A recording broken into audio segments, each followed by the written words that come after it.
Assalamu alaikum wa rahmatullah. Welcome here at Crypto Hash Review, where we educate and disseminate information about Bitcoin, cryptocurrencies from a Muslim perspective. Question and answers. Question here from someone. Assalamu alaikum wa alaikum salam. After watching Sheikh Sulayman Al Ruhayli's Fatwa on Bitcoin, he says, and I paraphrase him, I'm not saying it, that's what he said, that Bitcoin doesn't come under the two types of money, that it doesn't have value in and within itself, i.e., like gold, and it's not backed by a government that gives it its value, etc. The money, so e.g., the money we have today. Yeah. So I'll pause right there. Yes. So when we made our 24, 25 video reply to objections about against Bitcoin, Sheikh Sulayman Al Ruhayli's two videos. He has two videos. One video was very short, and another one was like 30 minutes. So we went through that video. We went through a video by Alam Cohen, or not Cohen, that's the Jewish name. Colin, I can't remember how you said it. It's a Bosnian brother. We went through the videos of Sheikh Haytham Haddad, and some other fatwa by other individuals like in Egypt and so on and so forth, other countries. And we collected all the objections together when we made our objection videos. So we did ignore some objections due to it being obvious, as we felt obvious at the time, and also not to make it too long. We thought that the 25 videos we've made should be sufficient to demonstrate that a lot of objections are misinformation. And most cases, 90% or 99% of the objections were a misunderstanding of what Bitcoin actually is, or a misunderstanding of economic realities. And it's not to put anyone down. Knowledge is only acquired through learning. So that means that every single sheikh on planet Earth does not know what Bitcoin is and is jahil of Bitcoin until they learn about it. Which doesn't mean it's not a problem. I mean, we were all jahil and ignorant of Bitcoin until we learned about it, and some of you here are learning about it. So it's not an aib, it's not a problem that a sheikh is unaware of Bitcoin. And on top of that, when there's so much misinformation out there about Bitcoin, if that's all the information they're receiving, then obviously fatwa are going to reflect what they've received in the information. So again, even with that, even if a sheikh is misunderstands the situation, in most cases, not even his fault. Maybe what he's been fed was misinformation, and the fatwa came out based on that. Like any computer program, bad information out, bad information in, bad information out. It's any old system. It's the same thing. This objection, on the other hand, is slightly different, actually. It kind of comprises a bit of what I mentioned before. I'll explain why. But it does actually touch upon something shari'i, something in the sharia. And he mentions here that money in Islam is two types. One, that which has value in and of itself, fi nafsihi. And sometimes we use that word thamaniya, has value in and of itself. And one of the benefits, or one of the big things about Bitcoin is that it actually does explore, it opens up to you some of the things we've actually not really looked into, as in, as one of my teachers said, Ashya al-budihi yushkil. Sometimes the things that are most obvious are the most problematic because we've taken for granted that it exists. We've never really scratched the surface to think, actually, what is this thing? And sometimes it's best just to leave it as sometimes it's best just to leave it as it is. But when it comes to money specifically, historically speaking, in a historical context from the time Messenger of Allah sallallahu to very recently, money kind of needed to be physical. It had kind of needed to have value in and of itself. And I kind of contest that description, but I'll come to that in a minute. Value in itself, because Islamically speaking, if I did a transaction with you, the way to verify, Islamically speaking, from a qadi's perspective, from everyone's perspective, that a transaction has occurred is through qabla, gaining possession of it. So if I have this cup, for example, and someone says, that's my cup, and we go to the judge to resolve this dispute, the first thing the judge will see is that the cup is in my hand. So he's saying already that possession is already here to me. So I don't really need to prove that I own it. Proof is the fact I have it. Whereas the other guy who does not have it, he needs to actually bring other evidence to suggest why do I have it and how it's his. So that the hadith says al-bayyinatu ala al-mudda'i wal-yaminu ala man akhlaf. So the onus of proof is upon the claimant. And that's for the one who rejects the argument of the claimant. Then all he has to do is to prove his point and say, Wallahi, as in, I don't need to prove that this is mine. I have the cup. Of course it's mine. So transactions kind of depended on the physical. But now we're in a world where transactions occur cross-border.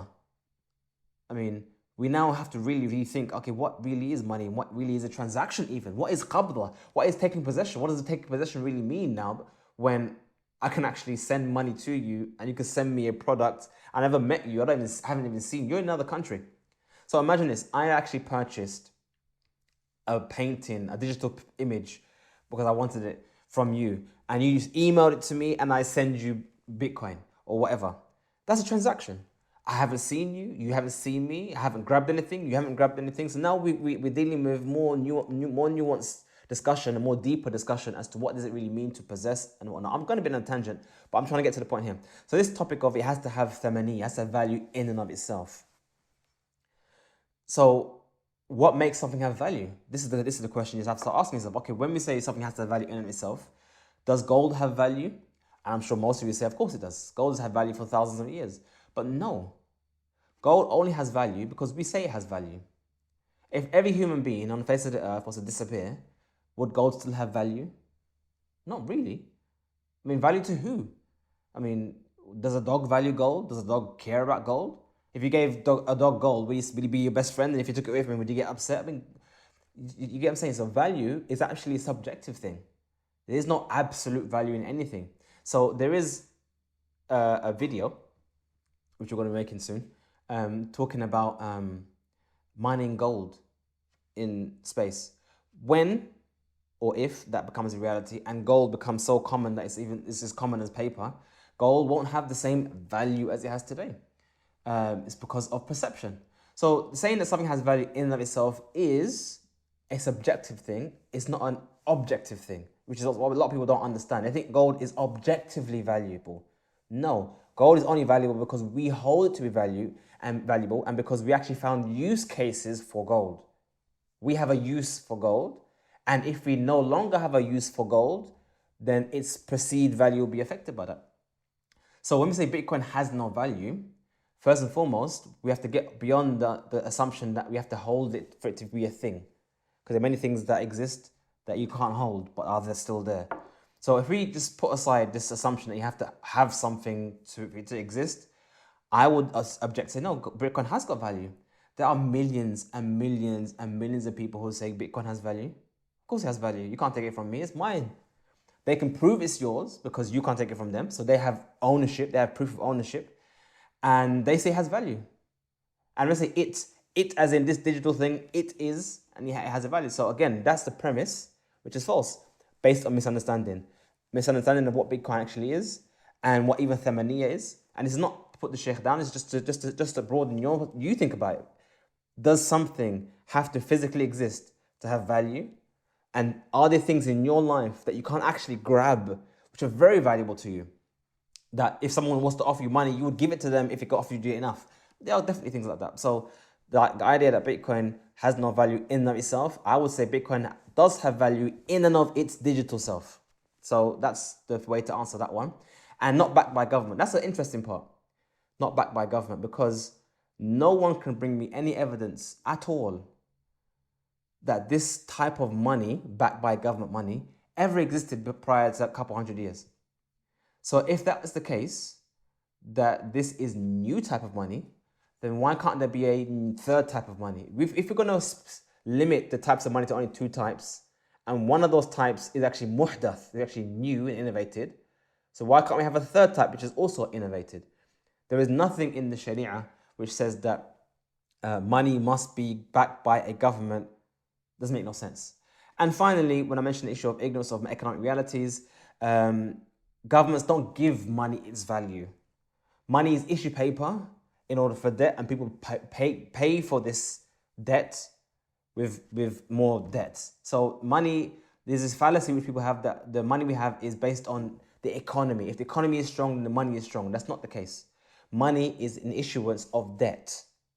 And it's a confidence of whether a country will pay back that debt. So it's actually less real money than Bitcoin. Bitcoin is actually real money. You have to earn it and it exists. Whereas fiat money, you don't earn fiat money. It's an interest-bearing loan. So that's the answer to that one. I'm sure you're aware of this fatwa. Yes, I am. So I'm wondering whether this has changed since he said this in 2018, I think. It was 2017 he first started speaking about it, and 2018 I think the longer video came out, and obviously it became more pressing for people to know about Bitcoin. As far as I'm aware, it hasn't changed, and it's not a bad thing in the sense of it doesn't diminish him for being a sheikh. I studied underneath Sheikh Sulayman Al Ruhayli for many years. I used to sit right in front of him at all his lessons. I used to study with him Dalil al-Talib, which is basically a book on fiqh, and he used to teach waraqat like in dawrat al-ilmiyah. So whenever I could, I used to make sure I sat literally right in front of him, not like 2 rows behind. Literally, I would get there well early, put my recording device there, and study underneath him because I really loved his approach. He's a very usuli approach, and he is definitely an alim rabbani in that respects of usul fiqh and fiqh. And I don't know any restrictions, to be honest. I mean, he's an alim. His opinion about Bitcoin has not diminished him in any sense at all. I mean, it's nothing. All that he has said and others have said is a misunderstanding of the hal. That's all it is. So it's a bit like saying, and I said this before, this cup, if you touch it or you look at it, you get drunk. If I said to a sheikh and he believed me that this cup, if you touch it or look at it, it has some properties in it that makes you drunk, then he would say it's haram to touch it or look at it. Obviously. Is he wrong in saying that? No, he's not. I mean, it's obvious, of course. But if I said to him, but sheikh, actually it doesn't do that, we were mistaken, then would his fatwa change? Obviously, because his fatwa was dependent on the information fed to him, how he understood the situation, and once that's changed, no doubt the fatwa will change. So when he changes, it's up to him. It's not upon me to make him change. But as for me specifically, I don't feel confident, I don't think it's even right even, to deem something haram that Allah has said is halal by default without evidence. And when I say evidence, there's 2 types of evidence. One is the Shari'i evidence, as in the Quran and Sunnah, which he definitely has with him. But there's other parts of evidence, which is reality, the haqa'iq. If what is described in it is true, then yeah, great. If someone says to you that this thing here is haram, and the reason why they say so is because of X, Y, and Z, which isn't actually true, then you don't have to be an alim to know that's incorrect. You just have to know that that's incorrect because it's best built on something incorrect. So, like I said, it's not meant to be disrespectful to the sheikh. It is what it is. And I challenge anyone, almost everyone, who has brought a fatwa against or something spoken against Bitcoin. It's almost always to do with misunderstanding. One sheikh actually, when he issued a fatwa recently saying it's halal, he said that initially he was not supporting Bitcoin for misunderstandings. Now he understands it better, and now his fatwa has changed. So we all decided to see now things start to change. Ulama start to learn more, and as it becomes more ubiquitous, more available to people, then it will change. It will definitely change. It is what it is. It's the nature of the beast. We hope you find this video beneficial and useful, and may Allah give you plenty Bitcoin. Assalamu alaikum wa rahmatullah.